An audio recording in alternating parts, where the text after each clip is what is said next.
सहारा India commercial corporation limited अब अपनी महत्वपूर्ण संपत्तियों को बेचकर निवेशकों का बकाया चुकाने की तैयारी में है। SICCL ने महाराष्ट्र में एम्बी वैली और लखनऊ में सहारा शहर समेत विभिन्न संपत्तियों को अदानी प्रॉपर्टीज प्राइवेट लिमिटेड को बेचना चाहता है। सहारा ग्रुप ने इस संबंध में सुप्रीम कोर्ट में याचिका दायर की है और संपत्ति बेचने के लिए अनुमति मांगी है। इन संपत्तियों को बेचने से मिलने वाली राशि को बाजार नियामक सेबी सहारा रिफंड खाते में जमा कर दिया गया।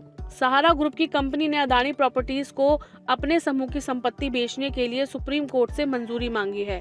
दरअसल सहारा इंडिया कमर्शियल कॉरपोरेशन लिमिटेड ने महाराष्ट्र में एम्बी वैली और लखनऊ में सहारा शहर समेत विभिन्न संपत्तियों को अदानी प्रॉपर्टीज प्राइवेट लिमिटेड को बेचने के लिए अनुमति के लिए उच्चतम न्यायालय में याचिका दायर की है। इस पर 14 अक्टूबर को सुनवाई हो सकती है। अधिवक्ता गौतम अवस्थी के माध्यम से दायर याचिका में सहारा समूह से संबंधित विभिन्न संपत्तियों को अदानी प्रॉपर्टीज प्राइवेट लिमिटेड को 6 सितंबर 2025 की टर्म शीट में निर्धारित नियमों एवं शर्तों पर बेचने के लिए अनुमति मांगी है।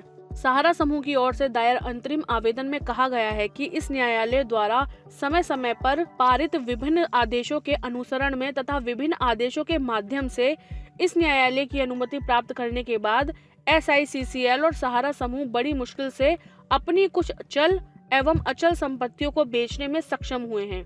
खास बात यह है कि इन संपत्तियों को बेचने से मिलने वाली राशि को बाजार नियामक सेबी सहारा रिफंड खाते में जमा कर दिया गया। इसमें कहा गया है कि कुल 24,030 करोड़ रुपए की मूल राशि में से सहारा समूह ने अपनी चल एवं अचल संपत्तियों की बिक्री के माध्यम से लगभग 16,000 करोड़ की राशि प्राप्त की है और उसे सेबी सहारा रिफंड खाते में जमा कर दिया गया है। SICCL ने कहा है कि नवंबर 2023 में सहारा समूह के प्रमुख सुब्रतो राय का निधन होने के बाद समूह ने अपना एकमात्र निर्णायकर्ता खो दिया है। अब तक समूह की ओर से ही सभी निर्णय लिए जा रहे थे। इसमें कहा गया है कि दिवंगत सुब्रतो रॉय के परिवार के सदस्य सहारा समूह के दैनिक व्यावसायिक संचालन एवं प्रबंधन में शामिल नहीं थे।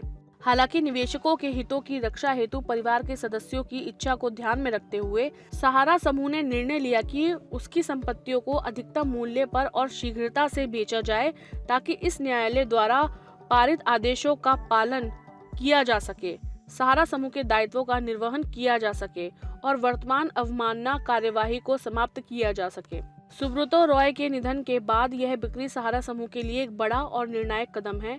समूह के निर्णायकर्ता के अभाव में परिवार के सदस्यों ने निवेशकों के हितों की रक्षा को प्राथमिकता दी है और संपत्तियों को अधिकतम मूल्य पर और शीघ्रता से बेचकर समूह के दायित्वों का निर्वहन करने का फैसला किया है। इस कदम से न केवल सुप्रीम कोर्ट के आदेशों का पालन सुनिश्चित होगा बल्कि समूह अवमानना कार्यवाही को भी समाप्त करने में सक्षम हो पाएगा। अब सबकी निगाहें 14 अक्टूबर की सुनवाई पर टिकी हैं, जहां देश के सबसे बड़े रियल एस्टेट सौदों में से एक को लेकर अदालत अपना महत्वपूर्ण फैसला सुनाएगी।